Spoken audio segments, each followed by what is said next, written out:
9 வாசல் வைத்தே உடம்பெனும் கோட்டையை கட்டி வைத்தான்.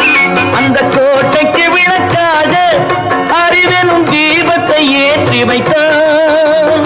ஆகாத வழக்கமெல்லாம் அறிவுக்கு பொருந்தாத பழக்கமெல்லாம் ஆக்கத்தை கெடுத்து வைக்கும், மனிதனின் அழிவுக்கு வழிவகுக்கும்.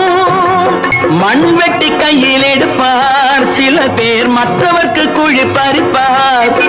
அது தன் பக்கம் பார்த்திருக்கும் என்பதை தானறிய மறந்திருப்பார். பந்தெடுத்து விட்டு எறிந்தால் சுவர் மேல் பட்டது போல் திரும்பி வரும். இந்த தத்துவத்தை தான் அறிந்தால் பிறர்க்கு தீங்கு செய்ய எண்ணம் வருமோ? அறிவுக்கு வேலை கொடு, பகுத்தறிவுக்கு வேலை கொடு.